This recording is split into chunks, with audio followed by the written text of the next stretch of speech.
Sua prova é amanhã e eu vou te dar uma questão de presente. Nós vamos revisar agora um tema que vai estar na sua prova. Voz passiva analítica. Vem comigo. Um minutinho, nós vamos revisar essa matéria. Como passar da voz ativa para a voz passiva? Vamos primeiro diferenciar essas duas vozes. A voz ativa, o sujeito vai praticar a ação. Ali na primeira frase. O funcionário limpou a sala de aula.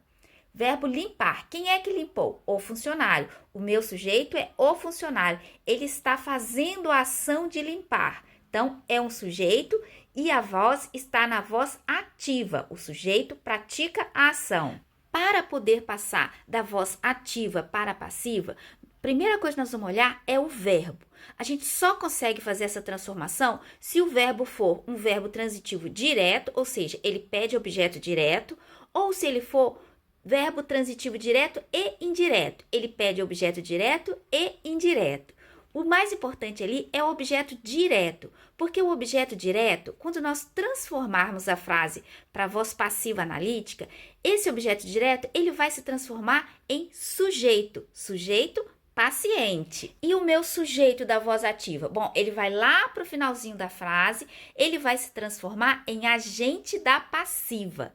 Agente da passiva sempre vai iniciar com a preposição por. Já o verbo, aqui precisa ter muita atenção, pessoal. Se você olhar ali na primeira frase, na voz ativa, eu tenho um verbo só. Quando for para a voz passiva analítica, eu vou precisar de dois verbos. Eu preciso do verbo auxiliar e o verbo principal. O verbo principal, ele sempre vai ficar no particípio. Quem não lembra o que é particípio? Vamos lá.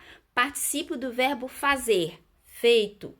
Verbo cantar, cantado. Alguns verbos têm mais de um particípio. O verbo limpar, ele tem mais de um particípio. Ele tem limpo e limpado. Aqui nós vamos usar o limpo.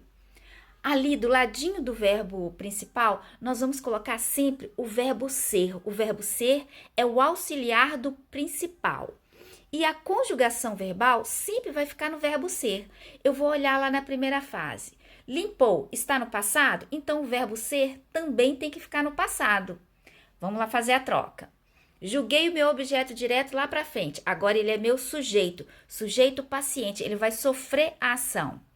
A sala de aula foi limpa. Olha ali, limpa está no feminino. Está concordando com o meu sujeito paciente. A sala de aula. A sala de aula foi limpa pelo funcionário, que é meu agente da passiva. O agente da passiva, ele era sujeito na voz ativa. Agora, ele virou agente da passiva. Embaixo, Paulo plantará uma flor. Vamos trocar. Joga o objeto direto lá para frente para transformar em sujeito. Uma flor. O sujeito, eu vou jogar lá para o final, ele vai virar agente da passiva. E o verbo? O verbo agora, eu vou colocar ele no particípio, plantará vai virar plantada. E vou colocar o verbo ser ali. Como plantará está no futuro, então o verbo ser tem que ir para o futuro também. Será. Uma flor será plantada por Paulo. Mais embaixo. Os alunos têm comido a merenda. Opa, aqui eu tenho dois verbos, mas eu não tenho o verbo ser. Então, quando eu for passar para a voz passiva analítica, eu vou ter que colocar o ser ali no meizinho.